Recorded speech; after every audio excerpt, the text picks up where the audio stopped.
Hello বন্ধুরা, আবার চলে এসেছি নতুন একটা ভিডিও নিয়ে। তবে এই ভিডিওগুলো কিন্তু অনেক দিন আগেকার, মানে আমার মেজমাসির ছেলে মানে আমার দাদার বিয়ের ভিডিও, যার আপনারা অলরেডি পার্ট 1 পার্ট 2 দেখে নিয়েছেন। আর বাকি পার্টগুলো আমি এডিট করতে পারিনি বলে পোস্ট করতে পারিনি। কিন্তু আমাদের বাড়ির সবাই বলছে, কেন তুই পোস্ট করিসনি? তো তুই আর বাকি ভিডিওগুলোও পোস্ট কর এডিট করে। ওদের কিন্তু দেখতে খুব ভালো লাগছিল আমার ভিডিওটা, তার জন্য আমি আবার নিয়ে চলে এলাম দাদার বিয়ের পার্ট 3। এটা ছিল বিয়ের পরের দিন সকালের ভিডিও, মানে যেদিন বরার বউ আসবে সেই দিন সকাল সকাল উঠে আমি স্নান করে রেডি হয়ে নিয়েছি। আর এইখানে দেখুন আমাদের সবার ব্যাগগুলোর কি অবস্থা। আর এই ভিডিওটা কিন্তু করেছিল আমার মা, তার জন্য এটাও আমি অ্যাড করে দিলাম। আসলে কি হয়েছে বলুন তো, সবাই সাজছি গুজছি আর জামা কাপড়গুলো আর ভাঁজ করছি না, যে যার মতো এরকম করে ফেলে রেখে দিচ্ছি, কারণ সময়ই হচ্ছে না, একটার পর একটা চলেই আসছে। আর আমার মা মাসি সবাই এইগুলো নিয়ে খুব হাসাহাসি করছিল। আর এখানে কিন্তু শুধু আমার ব্যাগ না, আমার ব্যাগ, আমার মাসির ব্যাগ, আমার বৌদির ব্যাগ, ছোটো মাইমার ব্যাগ, সবার ব্যাগ একসাথে আছে। আর সব ব্যাগগুলো এরকম অবস্থায় পড়ে আছে। আর বিয়েবাড়ি গেলে তো এরকম হবে কি, তাই না বলুন? আর আমার মা এগুলো দেখে ইয়ার্কি করে বলছে, তোদের আর কোনোদিনও মেজমাসি নেমন্তন্ন করবে না, তোরা যা মেজমাসির ঘরটাকে করে রেখেছিস। চলুন আপনাদের সঙ্গে একজনের পরিচয় করে দিই। এটা হলো আমার ছোটো মাসির ছেলে, মানে আমার ভাই সূর্য। জানেন তো, আগের ভিডিওগুলোতে ওর সঙ্গে আপনাদের পরিচয় করিয়ে দিইনি বলে ও কিন্তু খুব রাগ করেছিল, তাই এই ভিডিওতে আগেই আপনাদের সঙ্গে ওর পরিচয় করিয়ে দিলাম। তো এই দেখুন এখানে সবাই কেমন হাসাহাসি করছে, তা তো আমি বললাম কারণটা কেন ওরা হাসাহাসি করছে এত। আর এদিকে দেখুন রিম্পা দিদি, মানে আমার মেজমাসির মেয়ে, ও দেখুন কি সুন্দর লক্ষ্মী মেয়ের মতো সব কিছু গুছাচ্ছে। তারপর আমরা এখানে নিচে চলে এলাম জলখাবার খাওয়ার জন্য। আর এসে দেখি আমার মা মাসি দিদি সবাই চলে এসছে, ওরা বসে আছে। আর আমরাও এখানে বসে পড়লাম খেতে। আর আজকের মেনুতে ছিল মুড়ি আর তরকারি। আর এদিকে দেখুন রান্নার মাসিরা দুপুরবেলার জন্য রান্না বান্নার আয়োজন শুরু করে দিয়েছে, না হলে যে দেরি হয়ে যাবে। আর এখানে দেখুন আমার ছোটো মাইমা সবাইকে খেতে দিয়ে দিচ্ছে। জানেন তো, আমার বাড়ির সবাই খুবই সাপোর্টিভ। আমি যেই ভিডিও করি সেটা সবাই খুব খুব খুব সাপোর্ট করে। আর প্রত্যেকেই আমার ভিডিওগুলো দেখে এবং দেখতে ভালোবাসে। অনেক সময় আমি ভিডিও দিতে পারি না, তখন সবাই বলে আমি কেন ভিডিও দিচ্ছি না, এবং আমাকে বলে তুই কিন্তু এই ভিডিওটা রোজ রোজ দেওয়ার চেষ্টা কর। আর এটা শুনে আমার আরও ভিডিও করার উৎসাহটা বেড়ে যায়। যে কোনো কাজেই বাড়ির সবাইকে পাশে পেলে সেই কাজটা করার উৎসাহ আরও আমাদের মধ্যে দ্বিগুণভাবে বেড়ে যায়। ঠিক বলিনি আমি বলুন? ছোটো থেকেই যে কোনো কিছুতেই আমি আমার মা বাবার সাপোর্ট প্রচণ্ড পরিমাণে পেয়েছি। আর জানেন তো, এই ভিডিও করাটা এটা কিন্তু আমার ইচ্ছার থেকেও আমার মা বোনের ইচ্ছাটা বেশি ছিল। ওরা বারবার বলতো তুই একটুখানি ভিডিও করতে পারিস তো, সবাই করে দেখি, তা তুইও তো করতে পারিস।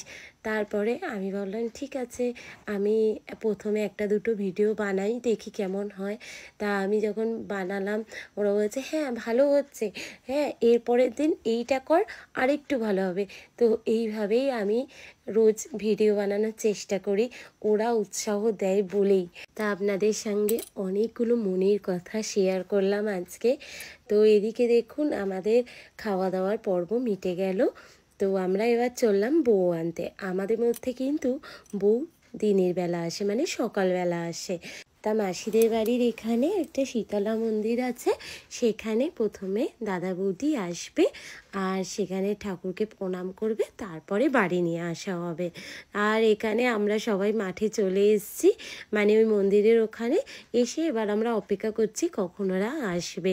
কিছুক্ষণ অপেক্ষা করার পর দেখি ওরা চলে এসছে।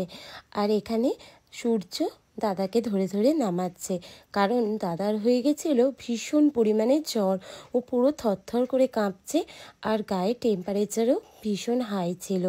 তারপরে কি একটু তো প্রণাম করেই ঘরে ঢুকতে হয় ঠাকুরকে, তার জন্য এখানে মা শীতলাকে প্রণাম করার পর বেশিক্ষণ আর দাঁড়ানো হয়নি। তারপর ওখান থেকে ওকে বাড়ি নিয়ে যাওয়া হচ্ছে, আর আমরা হেঁটে হেঁটে যাব আর ওরা গাড়ি করেই চলে যাবে। তারপরে আমরা হেঁটে এসে দেখি মাসি ওদের দুজনকে বরণ করছে ওই গলিটার মুখে এসে। এখানে যে যা যা রিচুয়ালস থাকে করার পর ওদেরকে এবার বাড়িতে নিয়ে যাওয়া হচ্ছে। তারপরে বাড়িতে এসেও এক গাদা রিচুয়ালস থাকে, তা তো আমরা প্রত্যেকেই জানি, যেমন দুধ উতলানো দেখা, তারপরে আরও অনেক কিছু থাকে, আমার ঠিক খেয়াল পড়ছে না। এখানে দুধ উতলানো দেখা হয়ে গেছে। তারপর এখানে কী সব ধান কেটে কেটে ঢুকতে হয়, সেই ঢোকা হলো। তারপর ফ্রেশ হওয়ার পর আমরা এখানে কফি নিয়ে বসে পড়েছি, আর সঙ্গে প্রচুর প্রচুর আড্ডা মারছিলাম। যেহেতু দাদার প্রচণ্ড পরিমাণে শরীরটা খারাপ ছিল, তার জন্য খুব বেশি রিচুয়ালস পালন করা হয়নি, যেটুকুনি না করলেই নয় সেইটুকুনি করা হয়েছে। আর বাকি যে আশীর্বাদ পর্বটা থাকে সেটা পরের দিন সকালে করা হয়েছিল। আর এখানে দেখুন ও কি সুন্দর কফি খাচ্ছে। তারপরে কি আমরা একটু আড্ডা টাড্ডা মেরে তারপরে বসে পড়লাম খেতে, কারণ আমাদের একটু অন্যরকম প্ল্যান ছিল, যে আমরা ভেবেছিলাম দুপুরবেলা খাওয়া দাওয়া সেরে আমরা একটু স্প্ল্যানেডে যাব, আর ঠিক সেই মতোই আমরা দুপুরবেলা খাওয়া দাওয়া করতে এখানে বসে গেছি। তবে আমার সেরকম কোনো কেনাকাটার প্ল্যান ছিল না, আর আমি খুব একটা বেশি কিছু কিনিও নি। আর মেনলি যাওয়া হয়েছিল আমার বোনের জন্য, তা ওর কিছু জুতো কেনার ছিল সেলেদার্সে। তা আমরা ভাবলাম চলো তাহলে আমরা সবাই মিলেই যাই, একটুখানি ঘোরাও হবে, আনন্দ হবে। এরকমভাবে চট করে কোথাও সবাই মিলে যাওয়া হয় না। তা এর জন্য আমি, আমার ছোটো মাসি, আমার বোন আর বৌদি আর ওই পুচকেটা, এই কজন মিলেই আমরা গেছিলাম। তা এই দেখুন এখানে আমাদের খাবার চলে এসছে, খাবার খাচ্ছিও। তারপরে তাড়াতাড়ি করে খাওয়া দাওয়া সেরে তো বেরিয়ে পড়লাম। জানেন তো পুচকেটার এটা প্রথমবার বাসে চড়া, ওনাকে এর আগে কখনো বাসে চড়েইনি। তো আমরা এখানে পৌঁছে গেছি স্প্ল্যানেটে। তারপরে কি এই সব দোকানপাট দেখতে দেখতে চললাম সেলেদার্সের উদ্দেশ্যে। তারপর কেনাকাটা করতে করতে এতটাই বিজি হয়ে গেছিলাম যে ভিডিও করার কথা আর মনে ছিল না। তো আজকের ভিডিওটা এখানেই শেষ করলাম, আর দাদার বিয়ের বউ হাতের পার্ট মানে লাস্ট পার্ট নিয়ে হাজির হব খুব তাড়াতাড়ি। ততক্ষণে আপনারা খুব খুব খুব ভালো থাকবেন, আর এই ভিডিওটা যদি ভালো লেগে থাকে please like, comment and share করবেন। তাহলে এখন আসি, বাই।